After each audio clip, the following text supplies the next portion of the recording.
నువ్వు విచ్ఛిన్నమైన సంగతి తెలిస్తే జేఏసీ నాయకులు అందరూ ఉద్యోగ ఉపాధ్యాయ సంఘాల నాయకులు నా బొచ్చు వీక్తారు. మరి ఎందుకు భయపడుతారో నాకు అర్థం. అది రాకపోవడం సార్, ఆపిందే మీరు. అలాంటి మీటింగ్లో నాలాంటోడు ఉంటే డెఫినెట్గా ఇదే మాట అంటాడు. సీఎం అనుకునే మాట్లాడతాం. సీఎం అంటే ఇది కాదు, అందరి ప్రయోజనాలు అందరి హక్కులు రక్షించడం కొరకే మనం ఇచ్చినటువంటి అవకాశంలో ఎప్పుడైనా కూడా పడితే పట్టొద్దు, పట్టిన పట్టు ఇడవద్దు. పీఆర్సీ దీనిలో ఇస్తా అన్నాడు. ఈ డిఎల్ఎల్ ఎక్కేం సార్, అది 6 నెలలకు ఒకసారి రొటీన్గా వచ్చేదే కదా. ముఖ్యమంత్రి గారి కాళ్ళ కాడ పెట్టి ఏది మన మంగళారతి ఇచ్చినట్టుగా చదివించి ముడుపులు చదివించి వచ్చారు. ఇవాళ నువ్వు హెల్త్ కార్డ్స్ రాకముందే, మనకు పీఆర్సీ రాకముందే ఉన్న డిఏలను చదివించి వచ్చి మీరు ఏం సాధించారండి జేఏసీ నాయకులు? నేను అడుగుతా ఉన్నా. అగో ఒకటిదారు జీతాలు వచ్చినాయా మీకు? ఒకటిదారు జీతాలు ఇస్తున్నా, ఇదే ఎక్కువ అన్నట్టు. మా వాళ్ళు కూడా సంకలు గుద్దుకొని ఒకటిదారు జీతం గతంలో ఎప్పుడు రాలే. ఉద్యోగుల పీఆర్సీ, ఉపాధ్యాయులకు సంబంధించినటువంటి పీఆర్సీ ఏంటి, వాళ్ళ డిఏలు ఎప్పుడు? సో ఇట్లాంటి అన్ని అంశాలు మనతో పాటు మాట్లాడడానికి ఎస్టీయూ మాజీ అధ్యక్షుడు భుజంగరావు సార్ మనతో పాటు ఉన్నారు. సార్ నమస్తే. నమస్తే కన్నాగా. సార్ జూన్ కల్లా పీఆర్సీ రిపోర్ట్ తెప్పించుకొని పీఆర్సీ ప్రకటిస్తూ ఉన్నారు. అట్లాగే 5 డిఏలు కూడా వచ్చే విధంగా మేము చొరవ తీసుకొని ప్రభుత్వంతో ప్రకటింపజేస్తామని జేఏసీ నాయకులు అనేక సార్లు చెప్పారు. మొన్న ఇటీవల తాజాగా కూడా చెప్పారు. ఎప్పుడు రాబోతాం సార్ ఇవి? ఇప్పుడు ఒక సినిమాలో రేలంగి పాట ఉంటుంది, అయ్యయ్యో ఉన్నది కాస్త ఊడిపోయేనే సర్వమంగళం అయ్యనే, ఏదో వస్తుంది అనుకుంటే ఉన్నది ఊడిపోయిందనే కథ కనబడేది నాకు. ఇట్లాంటి రేవంత్ రెడ్డి జిమ్మికుల ముఖ్యమంత్రితో ఒక మీటింగ్ పోయేటప్పుడు జేఏసీ నాయకులు బయట ఒకటి ఏమంటారంటే ట్రయల్ వేసుకోవాలి. ఆయన ఇట్లా అడిగి ఉంటే, ఇట్లా మాట్లాడుంటే మనం ఎట్లా మాట్లాడాలి, మనం ఏం చేయాలి, మనం మాట్లాడే దాంట్లో పొరపాటు ఎందుకు మాట్లాడొద్దు, తప్పులు ఎందుకు మాట్లాడొద్దు, మనకు ఉపయోగపడేదాన్ని ఒక స్క్రీన్ మీదకి తీసుకురావాలి, మెయిన్ ఎజెండాలో పెట్టాలి, ముఖ్యమంత్రిని మనం ఒప్పించగలగాలి, మెప్పించగలగాలి. ఎందుకంటే ముఖ్యమంత్రి ఏం చదువుకున్నాడు, ఆయన గవర్నమెంట్ బల్లె 10th చదువుకున్నా అంటాడు, ఇంటర్ డిగ్రీ ఏం చేసిండో తెలియదు. అందరి చదువుల గురించి ఆయన అడుగుతాడు, కానీ ఆయన చదువు ఎక్కడ చెప్పాడు.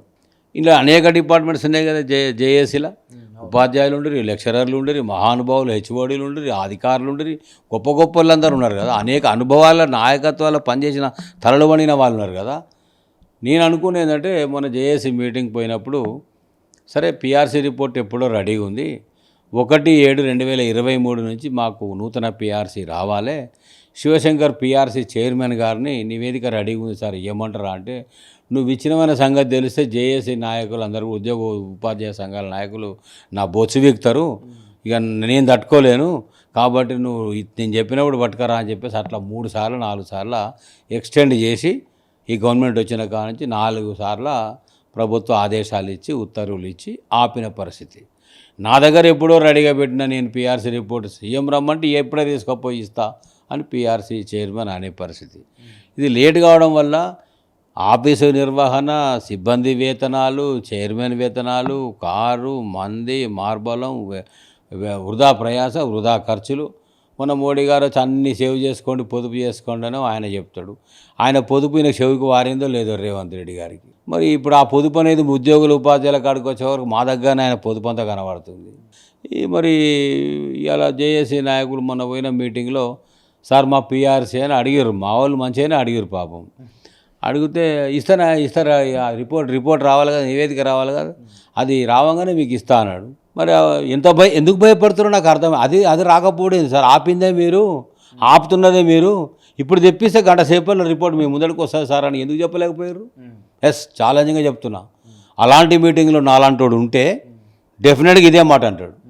నివేదిక సిద్ధంగా ఉంది సార్, చైర్మన్ గారికి ఫోన్ చేయండి, తెప్పించుకోండి, ఇప్పుడు సిద్ధంగా ఉంది, ఆపుతున్నదే మీరు కదా సీఎం గారు అని అంటాం. గతంలో ముఖ్యమంత్రుల మీటింగ్లలో మాట్లాడలే, ఈ నాయకులంతా చూడలేదా, వినలేదా? వీళ్ళే నా మీదకి యుద్ధానికి వచ్చేది ఒకప్పుడు. నువ్వే మాట్లాడతావు, ఇక్కడ సీఎం అనుకుంటున్నావు, ఏమనుకుంటున్నావు అని మాట్లాడేది. సీఎం అనుకునే మాట్లాడతాం. సీఎం అంటే ఇది కాదు, అందరి ప్రయోజనాలు అందరి హక్కులు రక్షించడం కొరకే మనం ఇచ్చినటువంటి అవకాశంలో ఆ గద్దె మీద సీటు మీద కూర్చొని మన సంక్షేమం చూడాల్సినటువంటి వ్యక్తి.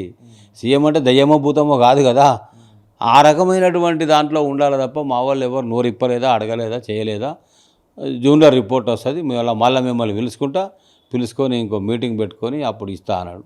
సార్ మరి అది మీరు జాయింట్ స్టాఫ్ సంఘాలది అది ఆర్గనైజ్ చేసిన అన్నారు కదా సార్, అది సమావేశాలు అయితే లేవు సార్, జిల్లాలలో కానీ స్టేట్లో కానీ ఒక్క మీటింగ్ జరగకపోయా, మరి మమ్మల్ని కొందరు విమర్శ చేస్తున్నారు.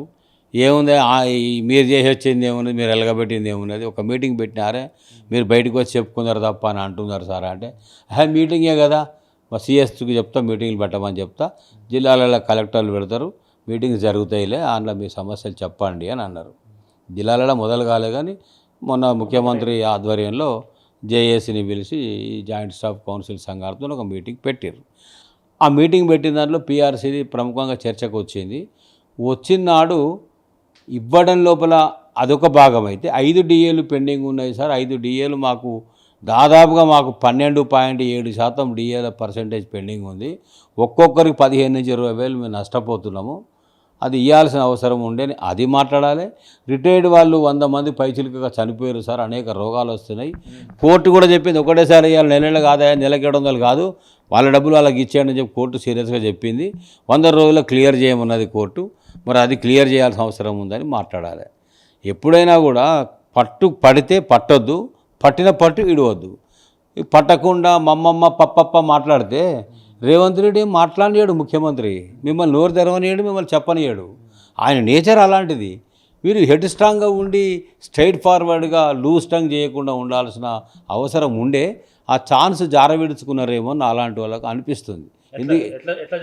ఎందుకు అనిపిస్తుంది అంటే 5 డిఎల్ పెండింగ్ ఉన్నాయి సార్, మరి మాకు 2 డిఎల్ రిలీజ్ చేయండి, మరి పీఆర్సీ కూడా మాకు 3 ఏళ్ళ అది ఉండేది 5 ఏళ్ళు, మరి 23 వాయ్ 24 వాయ్ 25 వాయ్ 26 వచ్చే సార్, ఇక మీరు ఇచ్చేది ఎప్పుడు, మేము అనుభవించేది ఎప్పుడు, మేము మా బతుకులకు పీఆర్సీ కూడా దిక్కు లేకుండా అయిపోయింది, మేము కూడా మోసపోయిన వాళ్ళ కింద లెక్కనా సార్, పీఆర్సీ ఇవ్వండి అని అడిగితే పీఆర్సీ జూన్లో ఇస్తా అన్నాడు. ఈ డిఏల లెక్కేం సార్, అది 6 నెలలకు ఒకసారి రొటీన్గా వచ్చేదే కదా.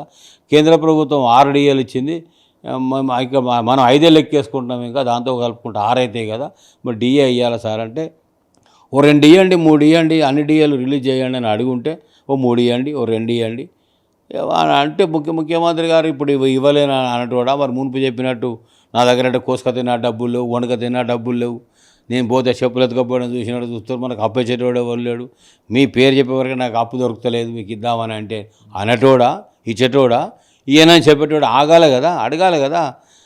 వీళ్ళు మరి ఆ ఉపాయం ఎవరు చెప్పిర్రు, ఆ లెక్కలెక్కడ వేసుకున్నారో, మెడకాయ మీద తలకాయ వాళ్ళు ఎవ్వరు కూడా రాబోతున్న పీఆర్సీలో పెండింగ్ డిఏలు ఇచ్చేనాడు కలిపియండి సార్ అని ఎవ్వరు అనరు. అంత తెలియదొక ప్రతిపాదన చరిత్రలో ఎవరు చేయలేదు, చేయకూడదు.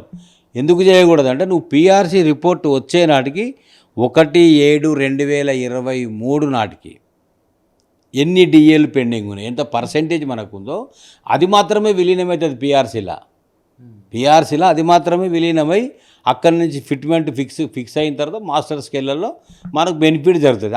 అక్కడి నుంచి ఉన్నటువంటి ఈ డిఏలు 5 డిఏలు ఉన్నాయి కదా, ఈ డిఏలు అన్నీ కూడా కొత్త పీఆర్సీ లోపల కొత్త స్కేల్ మీద మనకు వచ్చేవి. అంటే ఇవాళ నీ బేసిక్ పే 50,000 మీద 5% 3% ఎంత అవుతుంది, రేపు నీ బేసిక్ పే డబల్ అయిన తర్వాత 20,000 పెరిగిన తర్వాత ఇదే పర్సెంటేజ్ ఎంత అవుతుంది. ఎరియర్స్ వస్తాయో రావో తెలియదు. జూన్ వరకు అలా కలిపిన దాంతోపాటు ఇవన్నీ లెక్క పెట్టుకోపోయినా చెప్తే చేసేదేముంది. మీరు తెలియదు ఒక ప్రతిపాదన చెప్పి 5 డిఏలు సర్వమంగళం వాడి ఆయన గొప్ప చెప్పి ఆయన హుండీలో దేవుడికి హుండీలో వేసే